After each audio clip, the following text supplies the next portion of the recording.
देखिए, छठ महापर्व का मौका है, आज दूसरा दिन है और अच्छी बात ये है, खुशकिस्मती से मैं इस बार पटना में हूँ, तो मैं उस छठा को महसूस कर रही हूँ। लेकिन एक चीज़ की जो कमी है, वो है शारदा सिन्हा जी, जो हमारे बीच अब नहीं रहीं। और मैं ही नहीं, बल्कि सभी बिहारवासी इसे याद करें और इसे संयोग ही मानिए कि छठ की गीत गाकर वो प्रसिद्ध हुई हैं देश-विदेश में। और ये छठ का ही वक़्त चल रहा है कि नहाए-खाए के दिन उन्होंने अंतिम सांसें लीं। आज खरना का दिन है, दूसरा दिन, और कल पहली अर्घ का दिन होगा जब उनका अंतिम संस्कार किया जाना है। सभी लोग उन्हें विनम्र आँखों से श्रद्धांजलि दे रहे हैं, नम आँखों से श्रद्धांजलि अर्पित की जा रही है। लेकिन अगर हम शारदा सिन्हा के व्यक्तित्व की बात करें, क्योंकि शारदा सिन्हा को स्वर कोकिला क्यों कहा गया? शारदा सिन्हा और जो बिहार के अलग गायक हैं, उनमें क्या अलग है? और क्यों शारदा सिन्हा इतनी फेमस हैं?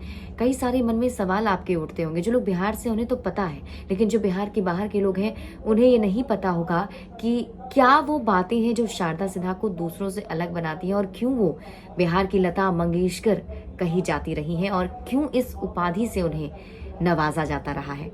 तो आज के इस वीडियो में मैं आपको बताने की कोशिश करूंगी, और उम्मीद है कि आपको मेरा ये वीडियो पसंद आएगा। शारदा सिन्हा जी को ना महज लोक गायिका के बंधन में नहीं बांधा जा सकता है। शारदा सिन्हा बिहार की आवाज थी, बिहार की वो ब्रांड एम्बेसडर थी।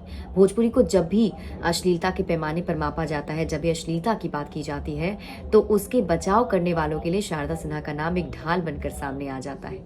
भोजपुरी हो, मैथिली हो, अंगिका, बज्जिका, ये सभी भाषाएं जो बिहार में बोली जाती हैं, उसको उन्होंने एक आवाज दी, और गायकी में के थ्रू उन्होंने अंतर्राष्ट्रीय पहचान इन चीज़ों को दिलाई है। बहुत सारे ऐसे लोग हैं जो अपनी भाषा बोलने में घबराया करते थे, उन्हें अच्छा नहीं लगता था, लेकिन शारदा सिन्हा ने उसे ऐसी आवाज़ दी और उसे पूरे विश्व पटल पर लाकर रखा है। शारदा सिन्हा बिहार के लिए उत्सव का नाम कही जाती हैं, क्योंकि कोई भी त्यौहार हो, परिवार में कोई खुशी का माहौल हो, कोई संस्कार हो, कोई संस्कृति हो, जितने भी शादी विवाह का माहौल हो, मुंडन हो, इन सब में शारदा सिन्हा के गीत जो है वो सुनाई देते रहे हैं। भोले बाबा, देवी मैया, जब भी दुर्गा पूजा का मौका हो या सावन का मौका हो, तो उनके गीत ही सुनाई देते रहे हैं। शारदा सिन्हा के हर गीत में बिहारियों की मान, मर्यादा, संस्कार, संस्कृति की झलक दिखती रही है। और शारदा सिन्हा इसलिए बाकी गायकों से काफी अलग है। उनकी गायकी बिल्कुल अलग है।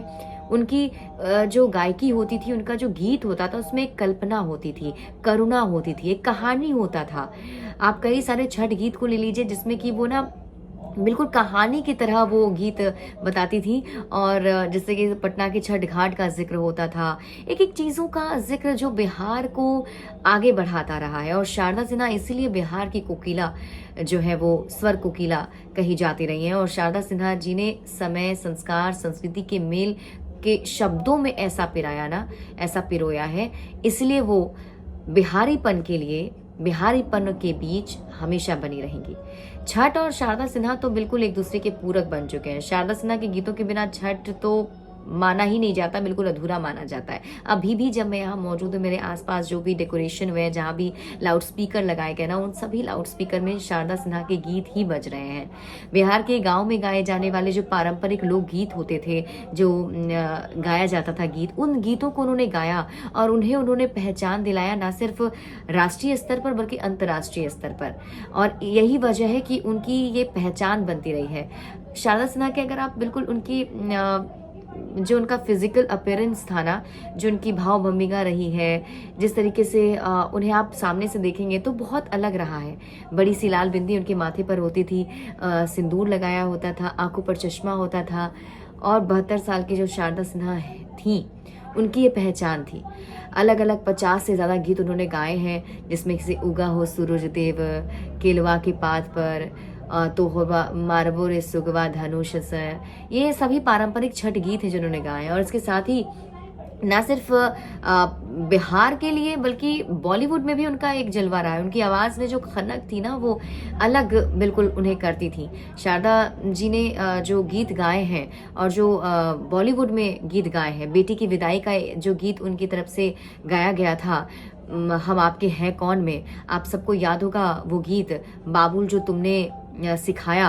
ये गीत ऐसा गीत था, ऐसा सॉन्ग था कि जब ये बज रहा था तो कहा जाता है कि 1994 में जब ये फिल्मी पर्दे पर ये फ़िल्म आई और जब ये गाना हॉल में बजा, सभी की आँखों से आँसू निकलने लगे थे। और अभी भी मैं यकीन के साथ कह सकती हूँ, अगर आप ये गाना सुनते हैं ना, यूट्यूब पे सुने या कहीं भी सुने, तो आपको रोना आ जाएगा, आप रोने लग जाएँगे। सभी दर्शक उस वक़्त भी रोने लग गए थे और ऐसे कई सारे उन्होंने गीत जो हैं वो गाए हैं। हमेशा से वो सुर्खियों में रही है और आज छठी के मौके पर वो हमारे बीच नहीं है तो अधूरापन सा है, लेकिन ये विश्वास है कि उनकी जो आवाज़ है वो हमेशा बिहार के लोगों के दिलों पर राज करती रहेंगी।